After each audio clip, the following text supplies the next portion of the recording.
Hey everyone, this is David Outdoors. I'm going to do a quick little video on my solar panels. I've done a video before on my panels on what I have, but I want to try to show you guys what 90 watts will run. Okay, so it's dark in my garage. I try to run my garage off of my solar setup. I just use it for lights. If I need more power, I'll tap into the house, but I try to kind of, it's kind of a hobby for me. So right now, typically not much sun. It's New York. My battery is only 11.5 because before this video I've been drawing off of it with my lights. I've got one of those. It's like a three light LED system. It's pretty bright. And I also plugged in from Harbor Freight one of these Husky lights. I want to show you what it can power even at, the batteries are only at 11.5, still charging. So here's my two batteries. Each one's 35 amp hours. Those are the Thunderbolt Solar from Harbor Freight. They're expensive, but they're gel sealed, which are nice. So it's not supposed to give off any gas. That's the other thing too, is if you do this for a hobby or even to power your house or whatnot, keep your batteries out in the garage or outside in some kind of makeshift holder. Don't put them in your house. That's my recommendation for that. So without further ado, let's turn on the power inverter. This is a Jupiter. It's a 1500 3000 max. So it should fire this up. Give me a second. Ooh. So I've got the LED set up there. It's just I wired like an outlet up there just for the that light, and it comes off of that light. It plugs in to just an extension cord, and then this is that Husky light, which this is pretty bright. Remember, this is all from the sun, so this is kind of cool. So let's try some other stuff. And right now it dropped down to 11.1. I've got it on a safety where it kicks off at 10.7. Once you get to 10.7 on your batteries, it will just turn everything off so you can't ruin your batteries. So it won't discharge it anymore. So, and with these, remember, these batteries are made to drop low and then charge and drop, and where car batteries and marine batteries really are not supposed to be charged up and down, up and down. Marine batteries can handle it, but nothing like a car battery.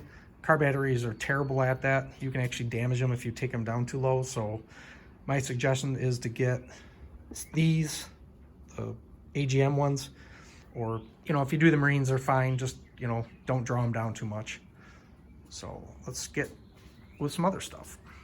Okay, I'm gonna try running my Ryobi belt sander with the light on.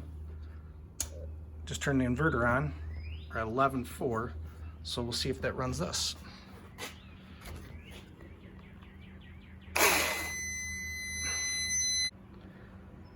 All right, so let's try this. I just tried a few minutes ago, and I don't think I have enough battery. With that light, we'll see. Yep, it's the protection that the inverters have on them. So when you hear that, shut them off. Let's try this without that light. Too much for it. I turn this off to save the batteries. All right, so it won't run the belt sander, and the batteries are down to 11.5. So what else we can run here? We've got, what else do I got here? And the other thing too is with those batteries, I'll show you, I've got a pump here, just a regular, excuse the mess, just a regular utility pump. So you can still charge your batteries with the solar, and you don't need to use a power inverter with this because these have the clips, so you can just clip it on. So we'll see if it runs.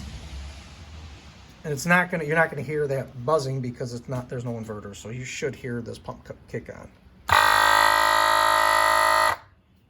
So it will run that. I don't know how long until the batteries, are done. So we've got that light. It ran the Husky light. It ran the belt sander for a bit. Let's see. I have a saw here. This works.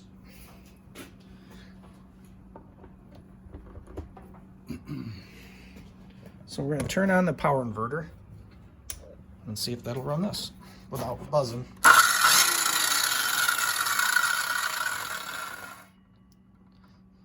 So with the battery down to 11.4 now, and the power inverter on, and my saw, the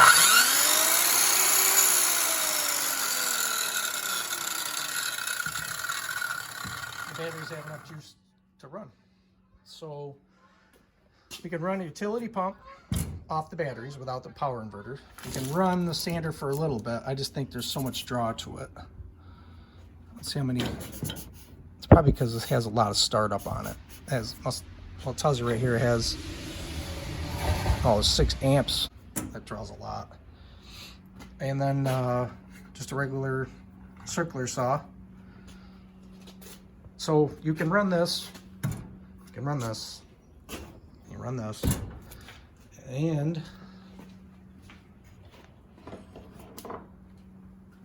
you can run that. So with the Harbor Freight solar panels at 90 watts, obviously couldn't run these individually, but they can keep your battery bank charged so you can draw off your battery bank to run these guys as long as you saw, like 11.4 and above, with a good power inverter. You need a good inverter too. You can't have something like this drawing 600-700 watts and then using a, the smaller 300 watt inverter wouldn't work. So basically for a nice little hobby setup, you want a couple batteries, a decent sized power inverter, good charge controller, and at least 90 watts of, that's what I would use, 90 watts of panels coming in. I would love to upgrade. Maybe I will. That'll be my next thing, to upgrade the solar panels and add another set from Harbor Freight, or just buy like a 100 watt solar panel. That'd be the way to go. So if you have any questions, drop a comment if you don't mind. Hit subscribe if you're interested in seeing more of this, and hit the like button, and then flick the little bell if you'd like. So this is David Outdoors, solar panels from Harbor Freight, little review on what they will run. Thanks. Also, with this solar setup, you want to put a ground. That's the bus for the ground side. That's the hot. But you also want to ground this. So if you can, take a wire, go outside with a ground rod, stick it in the ground. That way your system's grounded well. So definitely keep that in mind. So you want good batteries, good inverter, good solar charger, and you should be all set.